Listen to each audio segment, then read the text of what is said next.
E seguimos aqui, contando que a legenda, os aliados do governo chegaram a criticar uma autorização do governo americano de realizar operações secretas da CIA na Venezuela. Justamente esse assunto que o Eliseu nos contou agora. A sigla afirma que a ação é uma afronta à soberania do país sul-americano e uma violação do direito internacional. A nota ainda classifica esta medida como inaceitável e deplorável. A legenda ainda reforçou que a ação não tem base legal e acontece sem qualquer respaldo, tipo de procedimento investigativo. A executiva nacional do PT ainda finalizou essa nota dizendo que a sigla defende o direito internacional e os princípios da não ingerência e também da autodeterminação dos povos em qualquer lugar do mundo. Repercussão imediata. Vamos ouvir então as análises de Luiz Augusto Durso sobre essas duas situações. A atuação do governo americano e essa nota muito dura, muito clara, direta para o governo americano, repudiando então estas ações. Acima de tudo, é importante relembrar que a Venezuela não vive em uma democracia há muitos anos. Agora, isso de fato é uma interferência ou também seria uma reação do governo americano somente, Durso?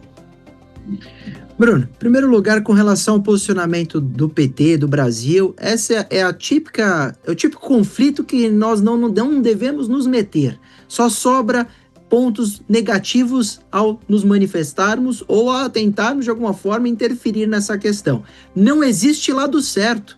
A Venezuela tem um regime totalmente totalitário de Nicolás Maduro, uma ditadura, e os Estados Unidos também não têm autonomia para invadir países, declarando guerras, etc., sem a necessária justificativa. Os Estados Unidos não são os defensores do mundo ou a polícia mundial. Então, eles têm que ter uma razão para declarar guerra, para invadir um território que não é de direito. Então, Trump não tem o direito de invadir, como Nicolás Maduro não tem o direito de instalar uma ditadura. Então, não tem lado certo. Nesse caso, é melhor para o Brasil não se posicionar, não se manifestar. Enquanto essa questão não interfere com relação às nossas autonomias ou à nossa situação, o ideal é esperar. Até porque os Estados Unidos declararam guerra via narrativa, né, dizendo que autorizaram as operações da CIA, etc., mas não foi declarada oficialmente guerra, nenhuma invasão de território aconteceu, tanto é que os navios americanos estavam em águas internacionais, não chegaram a encostar na costa venezuelana. Então, enquanto nada acontece, o ideal é esperar. Com relação às ações de Maduro, não há o que se falar, porque estão totalmente equivocadas, erradas e exageradas. Com relação à situação de Trump, ele tem, via pressão geopolítica, tentado melhorar essa questão. Mas se declarar guerra, nós temos que lembrar que muitos civis irão morrer. Então, mesmo para restabelecer, por exemplo, uma democracia, paga-se um preço muito caro e talvez não seja o melhor caminho. Então, não tem lado certo nessa história.